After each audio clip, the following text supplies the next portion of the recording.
Morning all of you. Click Guruji में आप सभी का हार्दिक स्वागत है। आज इंटीग्रेट से रिलेटेड हम कुछ चीज़ें ऐसे बताने वाले हैं आपको जो बहुत ज़्यादा हेल्पफुल रहती हैं। आज ज़्यादा क्वेश्चन नहीं कराएंगे, लेकिन उसके बेस पे कुछ चीज़ें बताने वाले हैं जिससे कोई चीज़ बाहर न जाती है न जाएगी। मतलब एक फिक्स पोर्शन होगा वो आपके, चाहे आप 12th एग्ज़ाम देते हो, चाहे आप किसी कंप्यूटर एग्ज़ाम्स की तैयारी करते हो, तो उस एक फ्रेम बना दिया गया है। उस फ्रेम से कोई भी क्वेश्चन बाहर नहीं जाएगा। आपसे उसी एक दायरे में जब आप करेंगे वर्क, तो आपको दिक्कत नहीं आएगी। कोई भी क्वेश्चन आपको ये लगेगा कि मैं ये ट्राई करूँ या मेरी इसकी तैयारी कर लेते हैं।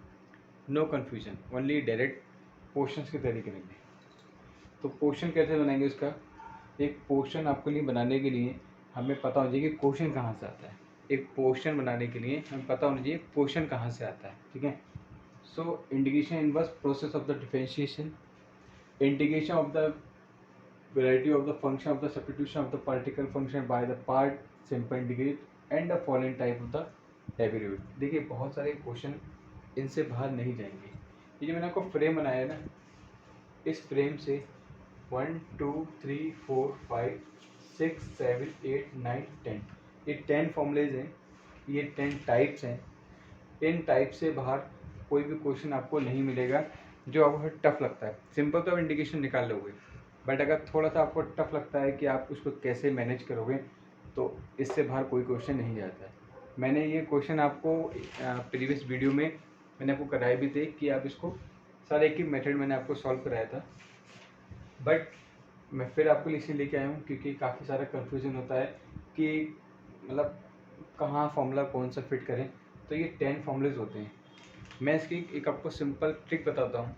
जब आप ट्रिग्नोमेट्री के क्वेश्चन करते थे तो आपने क्या करें, टेबल बनाते थे हम लोग। उस टेबल में 0 30 45 60 90 हमने कॉलम बना लिया। फिर हम साइड से उसको टेबल को 90 ड्रॉ कर लेते थे, राइट। या कुछ ऐसे फॉर्मूले होते थे हमारे माइंड में, हमें रैंडमली याद हैं, तो हम क्या करते थे, टाइम एक्स्ट्रा होता था, पेन से उसको लिख लेते थे ताकि वो चीज़ हम एग्ज़ाम टाइम में जब उसमें देख के तुरंत उसको हम लिख लें। अगर जो चीज़ माइंड में होती है तो उसको जल्दी लिख लेते हैं। ऐसे ही आपको क्या करना है, आपके अगर टाइम है, अगर आप एकेडमिक के हैं या कंपटीशन के हैं, आपको 15-20 मिनट मिलते हैं, ठीक है। तो पेंसिल से आप उसको एक तरह का ड्रॉ कर लीजिएगा। ये इंडिकेशन के खाली बता रहा हूँ आपको मैं। एक बार ड्रॉ कर लीजिएगा। ड्रॉ करने के बाद आपको क्या करना है, सिर्फ फॉर्मूले लिखने हैं। कभी कभी होता है जब टाइम कम होता है हमारे पास, तो हमें रेंडमली याद नहीं आता है कि वहाँ लॉग आएगा या वहाँ साइन इनवर्स आएगा, क्योंकि इन क्वेश्चन में कहीं कन्फ्यूजन होता है कि कहीं पे रूट लगाया, कहीं रूट नहीं लगाया, कहीं माइनस होगा, कहीं ए पहले होगा, ठीक है, कोई लीनियर कंडीशन होगा, कोई रेसिप्रोकल होगा। So is a very conduct and बहुत ज़्यादा हेडेक सा होता है हमारे पास, ठीक है। सो आपको क्या करना है, सिर्फ इसको बना लेना है।